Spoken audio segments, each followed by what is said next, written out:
You're on the road. Detroit fans are into football, and they were into that game. Huge interception, momentum in the game. Like, I'm really impressed with how he got it all back together. I like the press conference, the fact that he admitted that I lost my stuff. That was the first play of the game because his parents asked him before the game, because I believe his parents have a lot to do with his success, how they've raised him, how level-headed he is, him and his sister, both Division I athletes at a high level, and how they treated him and everything. It played a role in how he calmed down in this game and realized, I'm a good enough football player, I'm on a good team, and let me get back into the game. I thought the offensive coordinator did a great job. I talked with the team a little over a week ago, and I thought the Jets would be a lot more improved because of the confidence they had, not in who's in the room, but more importantly in who Sam Darnold is. He's been a leader ever since he's been at Little League playing football. And Nick looked at me a little side-eye when we had him in the studio, because I happened to have my Hall of Fame jacket and I had a Hall of Fame tie.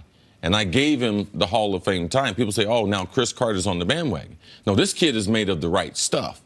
I mean, he's been a winner. He wasn't always the top player coming out of high school. I think he was the 5th ranked quarterback in Southern California coming out of high school. He goes to USC, wins the job, opens up on Monday night in New York City. Phenomenal. You couldn't have a better start for a young kid in a big city like this, turning around a franchise. I'm really, really happy for him. But he showed me something, because I know that he panicked.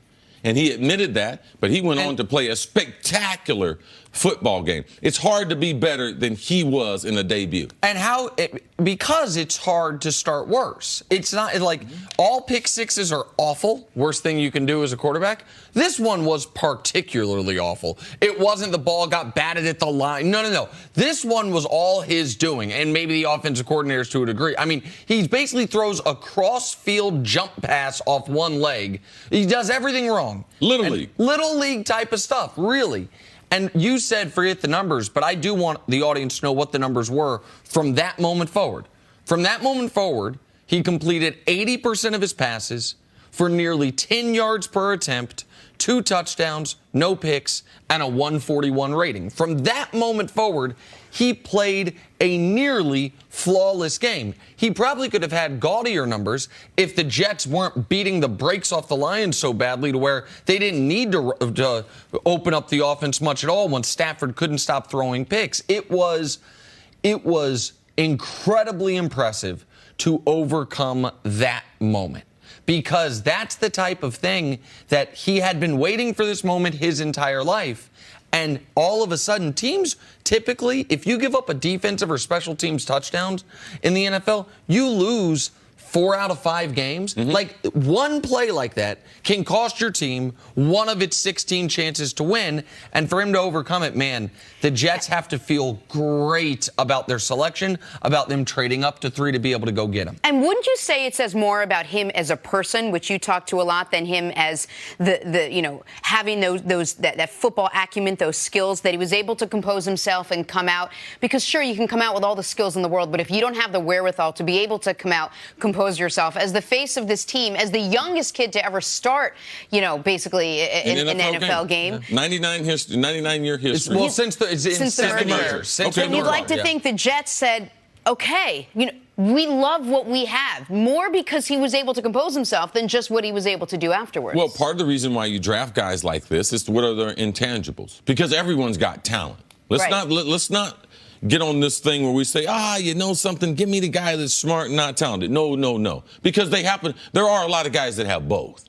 And that's what Sam Darnold had. I like the fact that he's a very, very good athlete. You can see that he got out of the pocket. You could see that in the pocket he was very, very comfortable, always kept a nice wide base. He has spectacular arm talent. Like, he's the reason why, before the draft, I thought he was the most ready. He's always ready to throw. He has this little leadership thing, too, and I saw that when I was with the Jets, that it's hard. It was like Baker Mayfield. It's something that we saw. It's just a little intangible that people want to follow him. The Jets got it right. Because I mean, we're going to be going through a lot of, evaluating young players and everything, and very seldom can you just stop and say, regardless of what happens to them, we believe that the Jets got it right. Well, and I don't know how you're going to feel about this, but I couldn't watch yesterday's New York Jets game without thinking about the New York Giants, the team that could have prevented the Jets from getting it right, and the team that is the Jets traded up to 3 on speculation. They traded up to 3 with the hope, all right, we like 2 of these guys. What are the odds the Jets really thought there's 3 franchise quarterbacks in this draft? Yeah. They probably felt we like 2 of these guys. Right. Maybe both will be available. At least one of them will be available. And it was on the table that both of them would be gone. That the Giants would take a quarterback and the Browns would take a quarterback. It absolutely was on the table that they could have been sitting there and saying, all right, do we take Project Josh Allen? Do we take Josh Rosen? Or did we trade up to 3 so we can draft Saquon Barkley? And the Giants, no matter what anyone thinks of Eli, you now have good reason to believe the Jets are in good position at the most important position in sports for the next decade. And the Giants are wondering if they're in a good position instead of the next 10 years for the next 10 games. It's not just because they're New York and New York. It's because they were drafting 2 and 3 and because there was so much discussion surrounding whether or not the Giants should take this exact player in that spot. One of them with a playoff berth attached to it. Listen, just because you sit in a room with people don't mean that you're going to get everything from. And as far as Belichick and his disciples, it's real. I mean, look at the last 5 coaches: Charlie Weiss, Romeo Crennel, Eric Mangini, Josh McDaniels, and Bill O'Brien. All these guys have losing records as head coaches. Now, I don't know what Belichick does to them. He tells them, hey, leave all your football knowledge in New England. That's the New England way, and go about your business. But I think it's more than Belichick. I think it's number 12. Because all these guys, when they leave number 12, that's what they face. Am I surprised about Matt Stafford? No. He was going to have 1 or 2 games like this. He's been doing that the last 5 or 6 years. He's going to throw 3 or 4 interceptions. The problem is we normally see him throw 3 or 4 100-yard games, 3 or 4 400-yard games in a row, and then he has a bad one. You're like, that's a. And they typically don't happen at home. Last year, he only had 3 picks at home in the whole season. This year, he had 4 picks at home in the opener. But one thing that's tough about week 1 is we assume we know who's bad and who's good. And so when a team that we think's going to be bad beats another team, we're like, well, that team must be awful. So like week 1 last year, we thought the Jags were going to be mediocre again. So when the Jags, we made the Jags week 1 dominating win over Houston about Houston must be trash rather than Jacksonville could be good.